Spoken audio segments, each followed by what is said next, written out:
Thank you for taking the survey. I see some of you are finished and you have become debt free and you are on your next journey in life. Some of you haven't figured out your journey because you've got to figure out, now what do I do? And that happens. We've been going through the debt so long, you sit back and you go, what am I supposed to be doing? Because we've been paying off bills the whole time. And now there's nothing to do. It's like an empty nest. Your kids leave the house and you and your husband are sitting there looking at each other going, now what? Because you've been dragging them to basketball practice, talking to them, they're in the house every day, and now they're not there. They may have went off to college, they may have gotten married, and there you two sit. And some people actually get divorced during that time because they forgot, what do I do? Instead of sitting there talking, what can we do now? The things we always talked about and grumbled about. If I wasn't have kids, we could have went over to blah blah. Okay, maybe you wanted to travel to Europe. Maybe now's the time. Work on it. See how much it is. Get ready to go. Maybe it was to downsize a house, and I've seen people go up. They upgrade their house, they renovate it, and some buy new, bigger houses to accommodate grandchildren coming to visit, if ever. So, thank you for taking the survey. And those of you that aren't quite there, don't worry about it. You can't care about anybody doing better than you. Never. Because if you do, you're going to get jealous. You're going to get bitter because you can't get where they are at this moment. It's very hard to get rid of debt. It's not easy. It just doesn't go poof and it's gone. You build it up. It can be built up really fast. It's like gaining weight. You can gain weight really fast and then you're trying to get it off very slowly. It doesn't work sometimes, most of the time.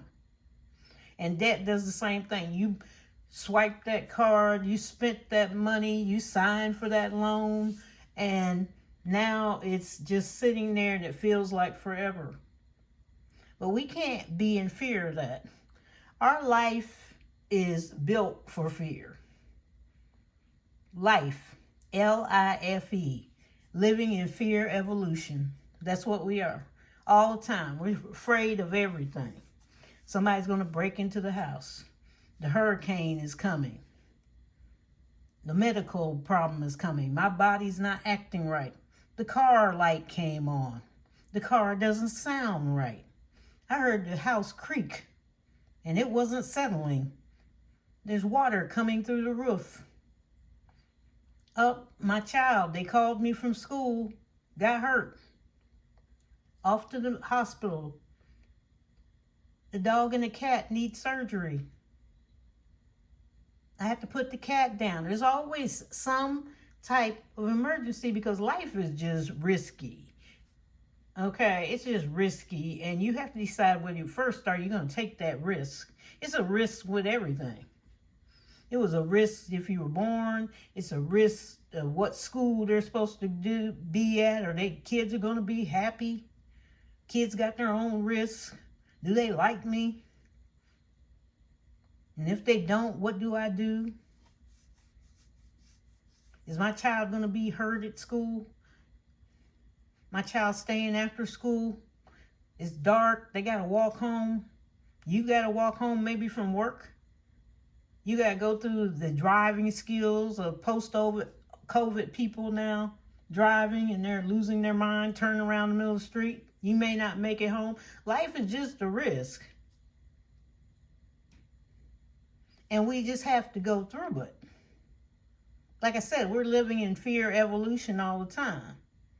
But see, we can make it a smaller risk if we've got things impacted, especially with our money, that can save us and take care of things, and we don't have that type of risk.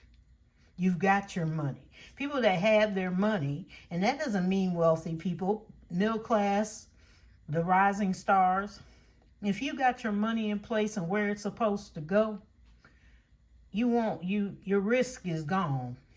You're fine. You can cover that.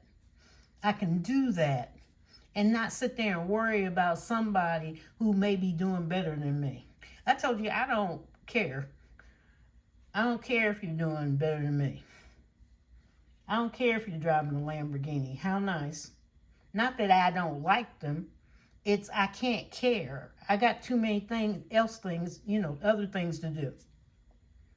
And if I get a Lamborghini or whatever type of car, I doubt I'll get a Lamborghini. But other types of things, that's what I care about and what I extend to my family. And if the family doesn't come on board, I can't care about what they do. If you don't want to come on board, can't care. A lot of people, when they move out of the neighborhood, which my parents have done, they moved out of this neighborhood, and friends would come, oh, you got it made. Must be nice. The little smart aleck tones. And all of a sudden, I would see they weren't at the house anymore. Never saw them again. Like, you're not invited. I don't know what they said to them, but I think they just cut them off. They just weren't invited. And they probably knew it. And that's what happens when you go up the ladder. People behind you think, oh, it's great. You want to help them, but sometimes the attitude gets in the way, and you can't. Now, some of the other people they knew, they helped them along the way. They would get them extra work, blah, blah, blah, blah. All of a sudden, they started moving up. And then, of course, we got the same old friends behind us going, yep, here we go. Sometimes it's family. We got family members that are that way.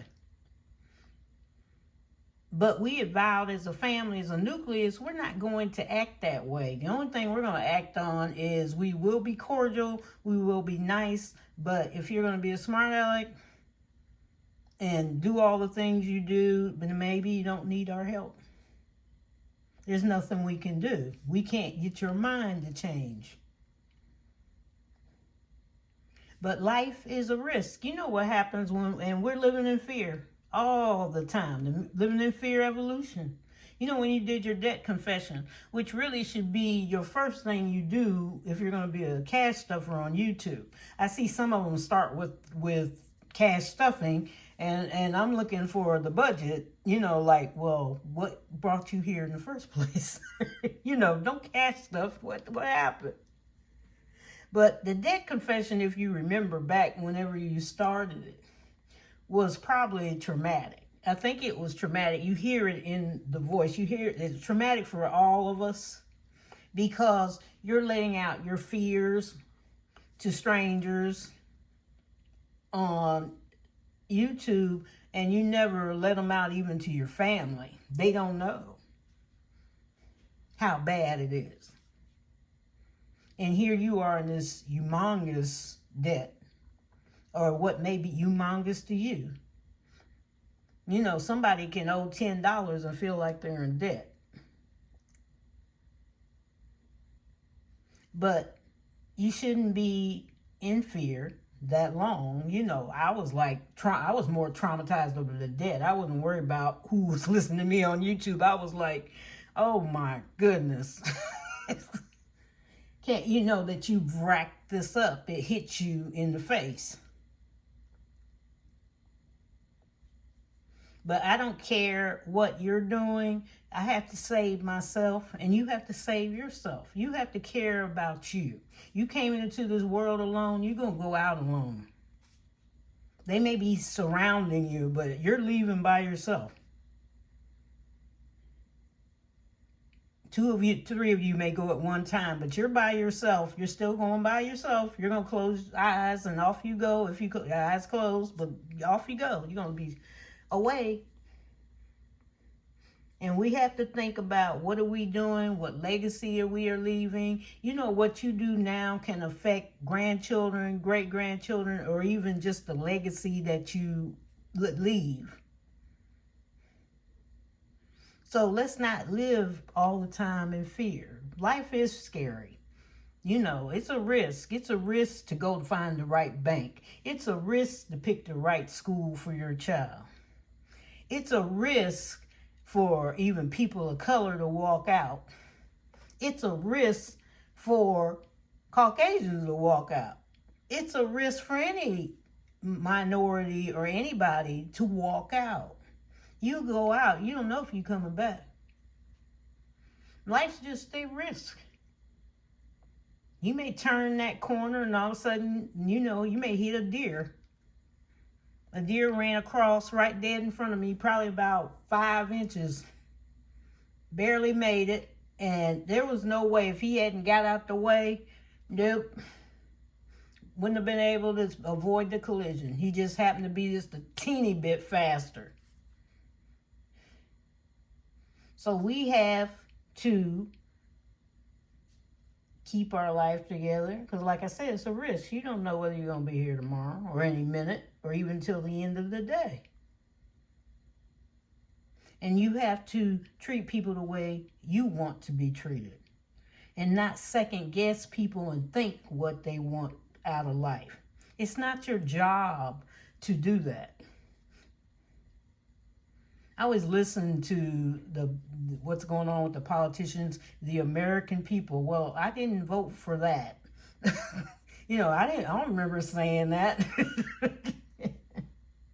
And that, you know, the majority, probably better to say the majority, maybe you're a part of the American people believe, or better to say your constituents.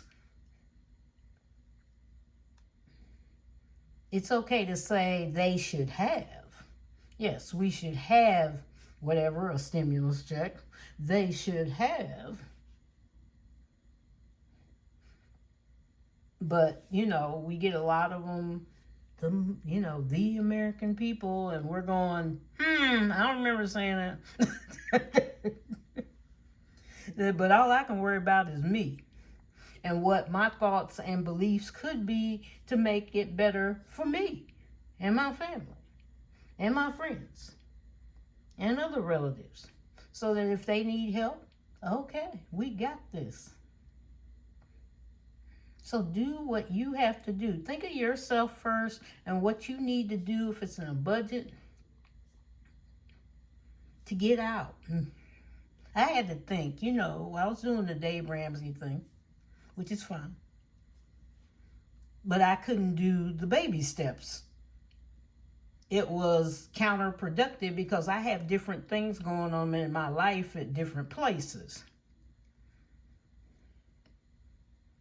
They were already taking retirement out of my check. So I wasn't worried about that. But I was worried about, I need to get out of debt.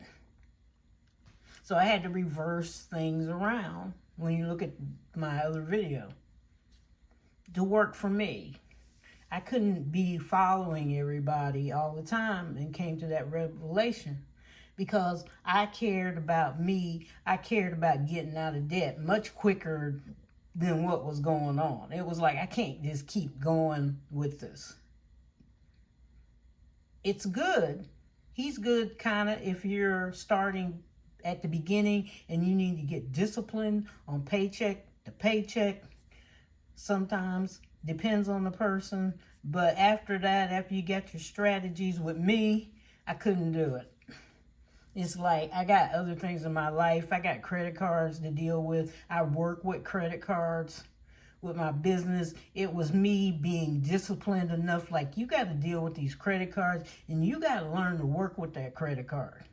That you don't go over the limit. You don't go over 10% on your credit card.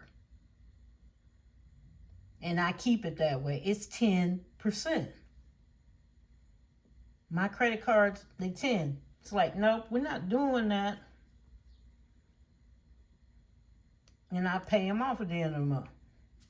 I had to work differently because it's just not working. It wasn't working. Couldn't get where I was going. We were starting up businesses. I'm not walking around. They're walking around with credit cards, the companies or whatever, and I'm sitting there walking around with a bunch of cash, or lots of cash in my purse. It's okay to carry a little, but, you know, plus you're afraid of robbery, blah, blah. There's other people out there with ulterior motives that think that what you have is theirs for some unknown reason. And I can just call it pure greed. It's greed. So take care of yourself and think of you.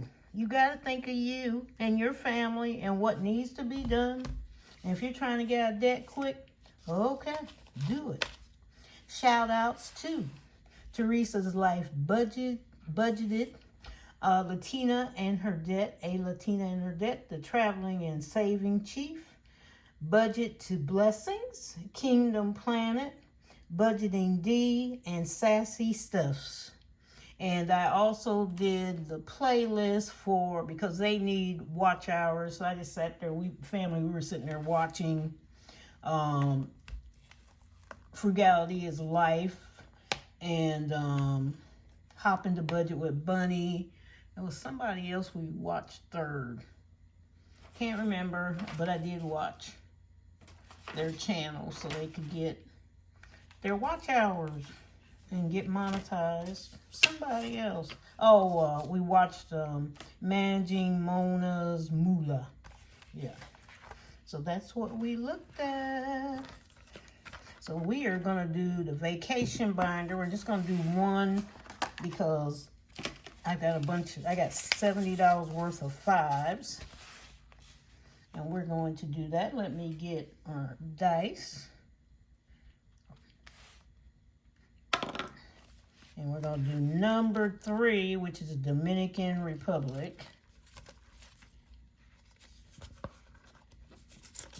And if you haven't been here before, we're taking, the family has decided these are the places this year that people wanted to go. They kind of voted on everything. We all got together. And we're going to decide where we are going to go next year for our family vacation that started back up. And we haven't been anywhere because of COVID. Kind of just sat there. Because we did this all the time. We would go, but now that I'm on the channel, now they have made it into a game. So that was Canada. And 6 is Jamaica. Jamaica. And some of you were asking about the foundation. My foundation is for my son who passed away, David. And it came about from me being in the hospital and listening to the parents. You know, after a while you have this camaraderie. I can't pronunciation. Get ready to say it in Spanish and something else. And we were all together, and a couple of the couples, they had insurance. Some had insurance, some didn't have insurance.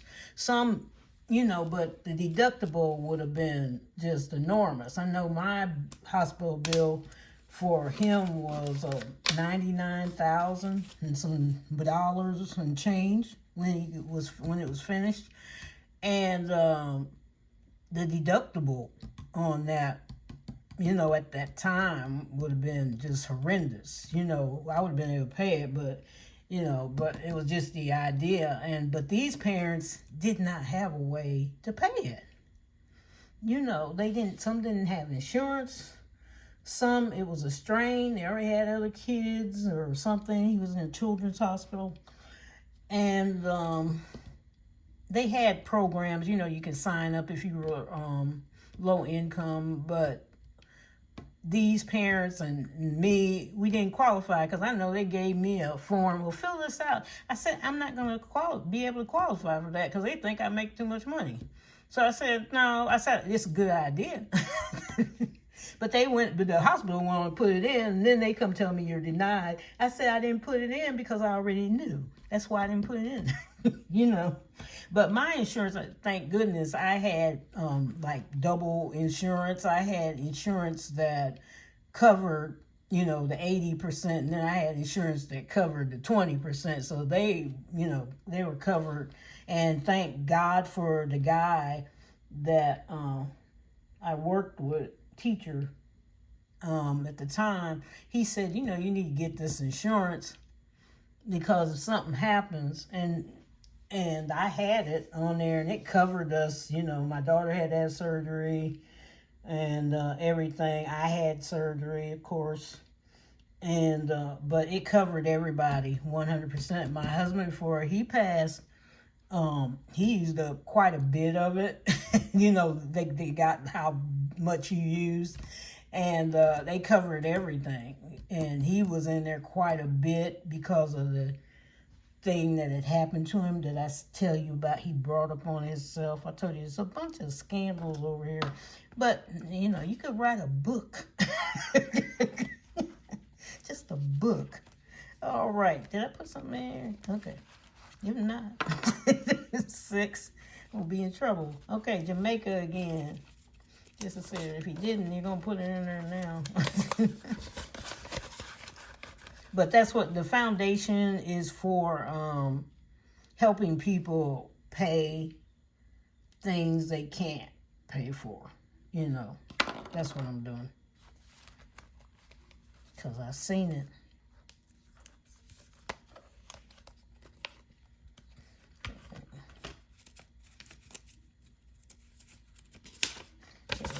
Dominica. I gotta ask my dad. He pronounced that differently. It was totally different. And I'm like, I thought it was pronounced like, and he said no. So I'm not going to say anything. I'm going to call it Dom. I can go back. I thought I had it. No. So I've been calling it that the whole time.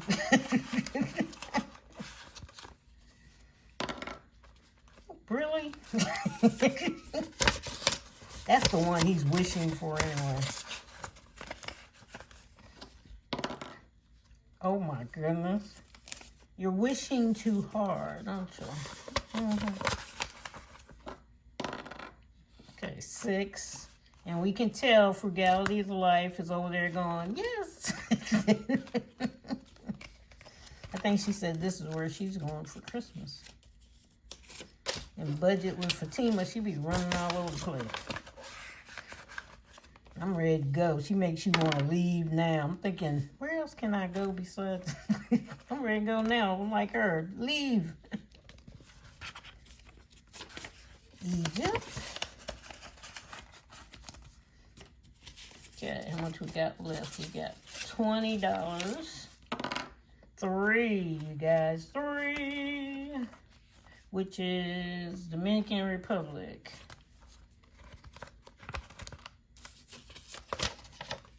That just dawned on me. Okay. We're going to have to do this differently because it just dawned on me. What's 5? I will not take that out.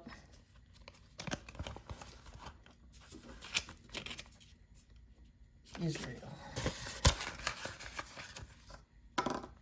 1 is Canada. I just have to use my 10s. Because we're going to be fair. 4 is Egypt. Okay, we're going to use our 10s because, yes, I see what happened. Did you see what happened?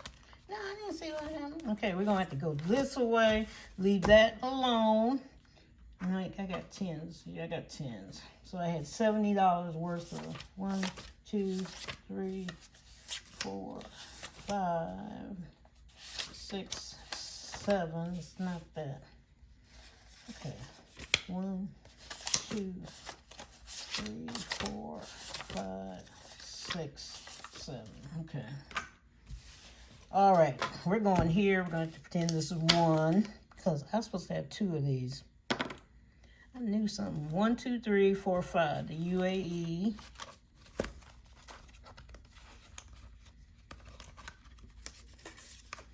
Saudi Arabia.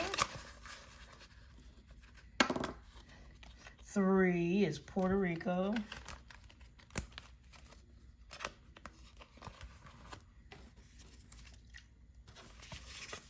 Now, this This will pump it up. I was going to use 10s anyway because I was running out of 5s. 3 is Puerto Rico. I guess I will not be laying that down.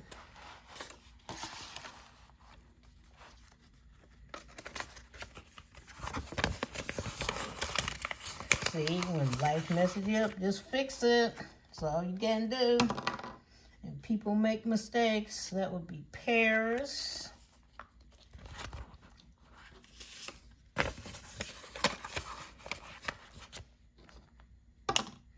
Or somebody tried to sell the Eiffel Tower. Didn't they sell that? Tried to sell it. They sold it. Actually did to somebody, which it was, you know, scamming. You can't do that. It's not yours. 1 is Japan.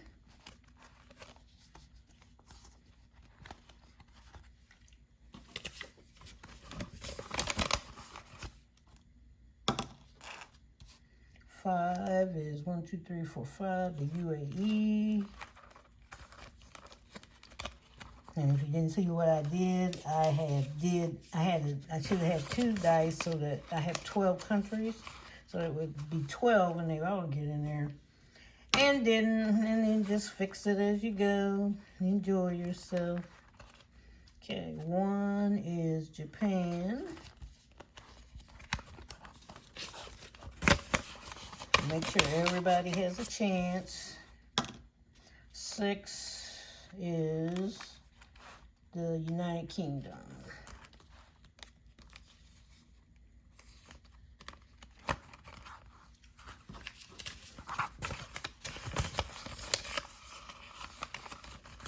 All right. 5 is UAE.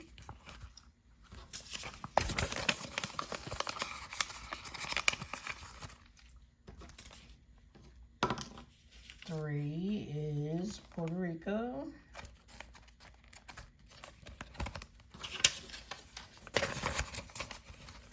Okay, come on. Thank you. 4 is Spain.